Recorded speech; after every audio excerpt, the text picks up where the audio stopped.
Sekarang saya mau tanya nih semua. Yang berjuang di abad 20 itu Nabi yang mulia Muhammad apa Insinyur Soekarno untuk kemerdekaan? Saya mau minta jawaban.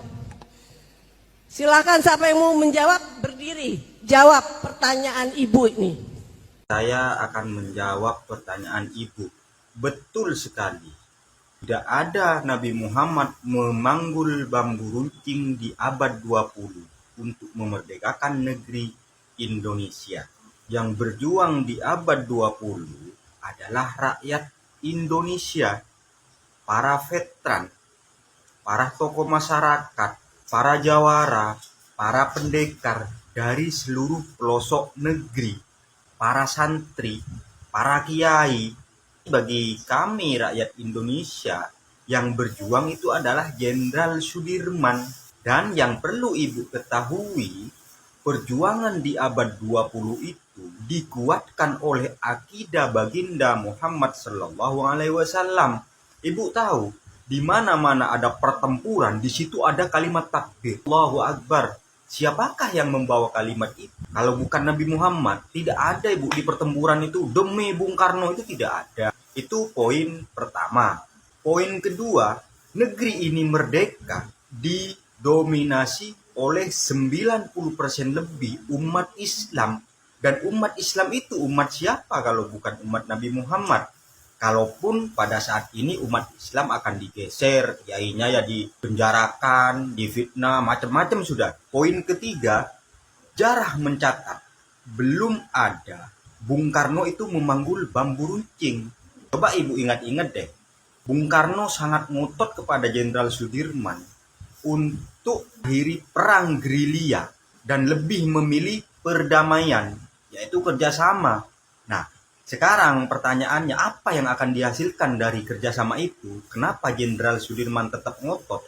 Lebih baik mati daripada harus kerjasama dengan orang asing. Karena jika kerjasama itu terjadi, yang akan diuntung hanyalah Bung Karno dan pejabat-pejabat negara, kan bangsa Indonesia. Seperti yang terjadi sekarang, Ibu. Jadi kalau ada yang namanya kerjasama dengan asing, Freeport, batu bara, kelapa sawit, dan hasil bumi lainnya. Jadi ketika ditandatangani yang namanya kerjasama, rakyat Indonesia itu sama aja dengan masih dijajah, belum merdeka karena tidak akan pernah menikmati hasil buminya. Yang terakhir, perlu ibu ketahui, sejarah itu tidak akan pernah hilang dari darah kami, yang kakek moyang kami dulu mati berperang untuk memerdekakan negeri ini. Kalaupun saat ini mulai berangsur-angsur dihapus oleh kelompok tertentu, sebagian besar ada yang dibilang yaitu kelompok-kelompok PKI yang dulu dikuatkan oleh Bung Karno partainya ya.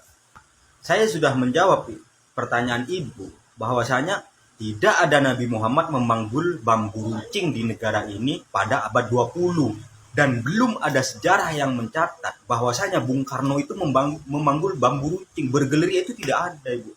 Cuman Bung Karno terkenal karena ditunjuk sebagai pemimpin negara pada waktu itu.